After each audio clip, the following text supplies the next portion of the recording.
Alright, তো এইখন ভিডিঅ'ত আমি সলভ কৰিম ক্লাছ 10 মেথছৰ R3 কুৱেশ্যন নম্বৰ 5 বিষয়ে যে এটা সংখ্যা পূৰ্ণঘন হ'বলৈ আটাইতকৈ সৰু কি সংখ্যাৰে তলৰ সংখ্যাকেইটা হৰণ কৰিব লাগিব। ঠিক আছে, এটা সংখ্যা পূৰ্ণঘন হ'বলৈ কুৱেশ্যন মতে আমি এইটো সলভ কৰিব লাগে। এইটো পূৰ্ণঘন কুৱেশ্যন 4 নম্বৰলৈকে একেই কৰিব লাগিব। আমি ফাৰ্ষ্টত কি কৰিব লাগিব, এইটো উৎপাদক উলিয়াব লাগিব। যিহেতু লাষ্টত ইউনিট প্লেচটো 8 আছে ইভেন নাম্বাৰ, তো আমি 2ৰে ডিভাইড দিম। 2ৰে 10ৰ মাজত কেইবাৰ যাব, 5 বাৰ, আৰু 1 বাকী থাকিল 13ৰ মাজত কেইবাৰ যাব, 6 বাৰ, 12 1 বাকী থাকিল 16ৰ মাজত 8 বাৰ, আৰু 8ৰ মাজত 4 টাইমছ। ঠিক আছে, এনেকৈ আমি উৎপাদক কৰি নেক্সট আৰু কৰিব লাগিব। নেক্সট আৰু আমি কি দিব পাৰোঁ, 2ৰে দিব পাৰোঁ। ঠিক আছে, এইটো উৎপাদক কৰিলোঁ। উৎপাদক কৰাৰ পিছত আমি ইয়াতে চোৱা এইটো কি পাইছোঁ, এতেকে আমি কি লিখিব পাৰিম, 10368 ইকুৱেল টু, এবাৰ 2 কেইটা আছে, এটা দুটা, মানে এইটো এটা স্কুৱেৰ, এইটো এটা এইটো আৰু এইটো তিনিটা মিলি এটা হ'ব, আৰু এই তিনিটা মিলি এটা হ'ব। বাকী কি থাকিব, বাকী এটা 2 বেছি থাকিব আমাৰ, আৰু এইফালে এটা দুটা তিনিটা মিলি এটা হ'ব। মানে কি হ'ব, এটা cube, 2 cube into 2 cube into 2 into 3 cube into 3, এইটো পাইছোঁ। গতিকে ইয়াতে চোৱা 2 আৰু 3টো আমাৰ একো এক্সট্ৰাকৈ আছে, বাকী এটা কিউব আছে, পূৰ্ণঘন আছে। গতিকে এতেকে 10368, এই 8ক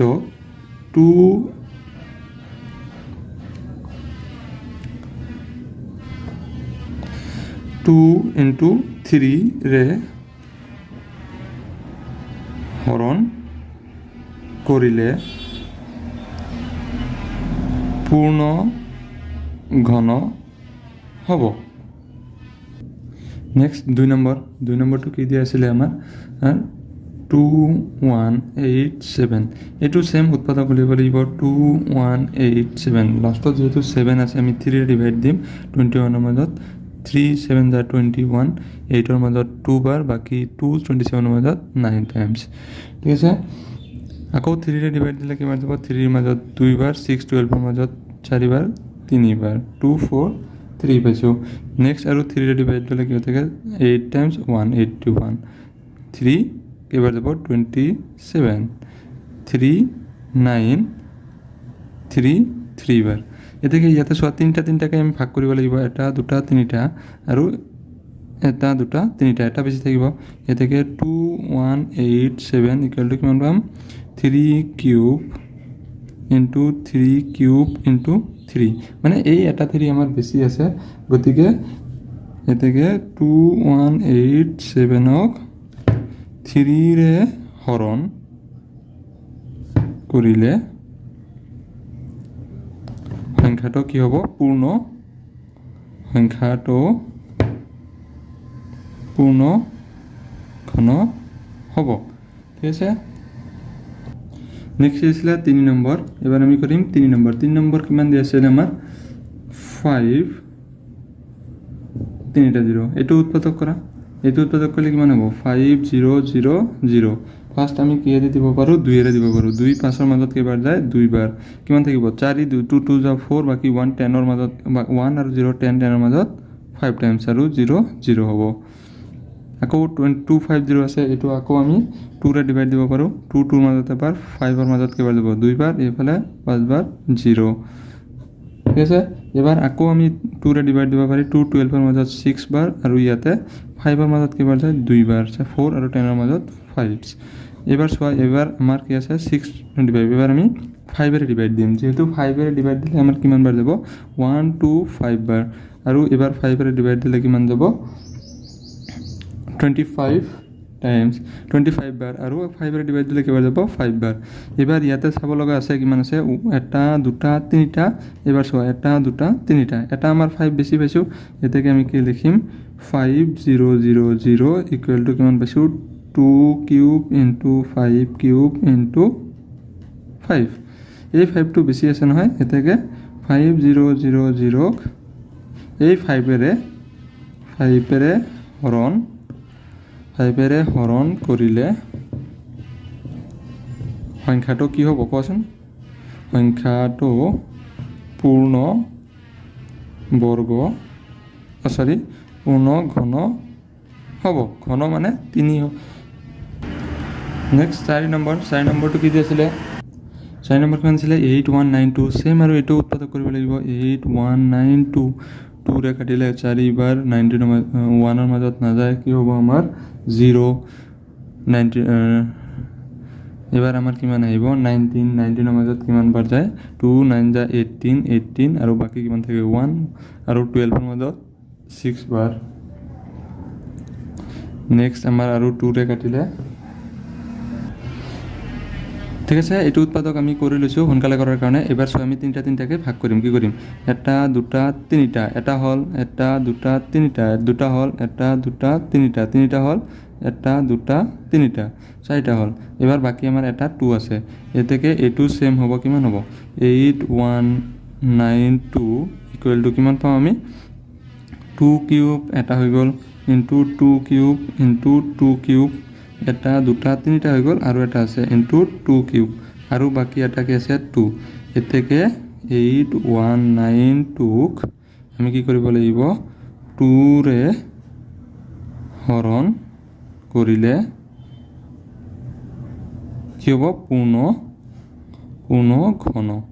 হ'ব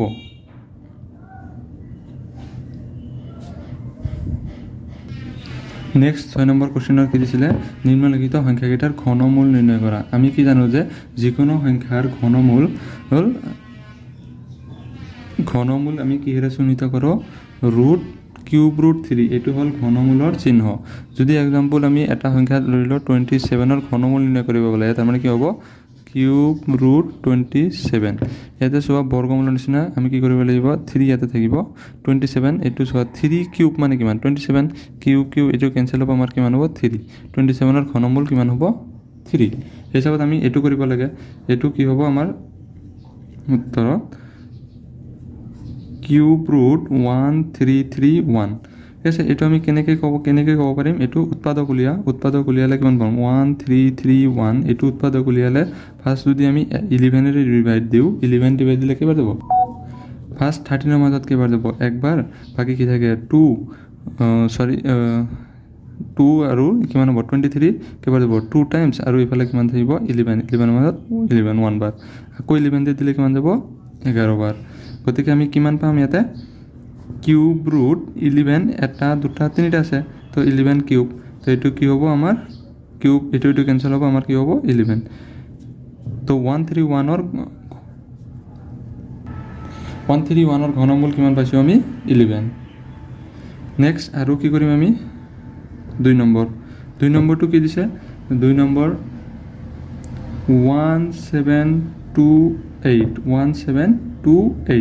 1728 আমি কি কৰিব লাগে ঘনমূল উলিয়াব লাগে কিউব ৰুট 1728 এটো উৎপাদক কৰাচোন কিমান হ'ব 1728 আচ্ছা 28 আছে এটো আমি ডাইৰেক্ট যদি আমি 12 ৰে ভাগ দিও কিবাৰ যাব 12 17 ৰ মাজত এবাৰ যাব বাকি আমাৰ কিমান আহিব 12 13 14 15 16 17 কিমান আহিলে আমাৰ বাকি কোন থাকে 5 আৰু 252 মাজত 4 12 কেবাৰ যাব 4 12 টা 48 আৰু 52 মাজত বাকি কি থাকে বাকি কিমান থাকিব 4 আৰু 8 কিমান হয় 48 আৰু কিমান হ'ব 4 বাৰ বাকি আমাৰ ইয়াতে কিমান আহিব আকৌ 12 ৰে ডিভাইড দিলে কিমান যাব 12 টাইমছ তো এতে কি আমি এটো কিমান পাম কিউব ৰুট 12 কিউব এটো কেনসেল হ'ব আমাৰ কিমান হ'ব 12 তো 1728 ৰ ঘনমূল কিমান হ'ব 12 আকৌ যদি আমি এবাৰ 3 নম্বৰটো চাও 3 নম্বৰটো কিমান আছিল 2197 ঠিক আছে 2197 এটো যদি আমি আকৌ উৎপাদক কৰো 2197 যদি 13 ৰে ভাগ দিয়া হয় কিমান যাব 1 আৰু ইফালে কিমান যাব 6 টাইমছ আৰু ইফালে 9 আকৌ 13 দি ভাগ দিলে কিমান যাব 13 বাৰ এতেকে আমাৰ এটো সোৱা এটো কিমান পাম আমি কিউব ৰুট 2197 ইকুৱেল টু কিমান পাইছো 13 কিউব এটো কেনসেল হ'ব আমাৰ কিমান আহিব 13 নেক্সট আৰু এটা আছে 4 নম্বৰ কিমান আছিলে 2744 এইটো আমি যদি উঠাওঁ কিউব ৰুট 2744 এইটো কি হ'ব জানানে ডাইৰেক্ট কৰি দিওঁ 14 কিউব কেঞ্চেল হ'ব ইয়াতে কিমান আহিব 14 তো এইকেইটা বুজি পাইছা নিশ্চয়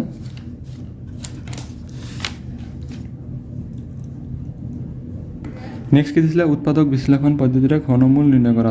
উৎপাদক বিশ্লেষণ আমি বহুত কেইটা কৰিলোঁ এবাৰ নেক্সট এইটো উৎপাদক বিশ্লেষণ পদ্ধতিৰে কৰোঁ 3375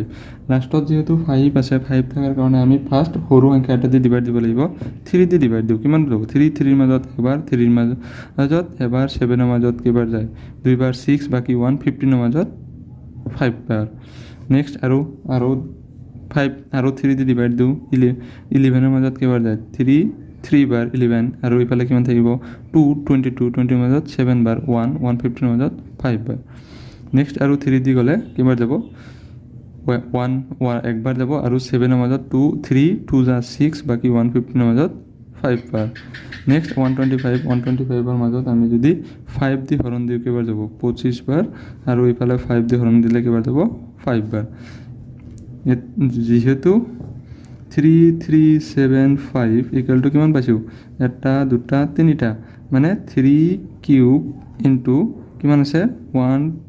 2 3 5 কিউব এতেকে আমি কি লিখিব পাৰোঁ 3375 equal to 3 into 5 whole cube কিমান লিখিব পাৰোঁ 3 5 যা 15 কিউব তাৰমানে আমাৰ ঘনমূলটো এবাৰ উলিয়াব পাৰিম এতেকে কিউব ৰুট 3375 ইকুৱেল টু কিমান পাইছোঁ কিউব ৰুট 15 কিউব কেঞ্চেল হ'ব আমাৰ কিমান আহিব 15 ঘনমূলটো কিমান হ'ব 15 নেক্সটটো কিমান আছে 2 নম্বৰ 4913 এইটো উৎপাদক কৰাচোন কিমান হয় 4913 ঠিক আছে যেহেতু লাষ্টত 3 আছে এইটো তোমালোকে ডাইৰেক্ট ডাঙৰ সংখ্যা এটা দি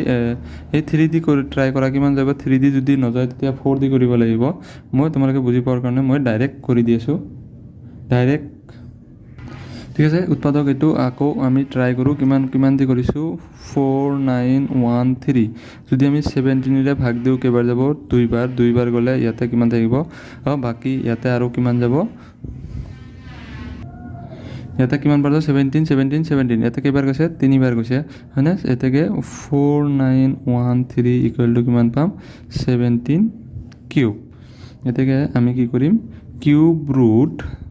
4913 ইকুৱেল টু কিমান পাম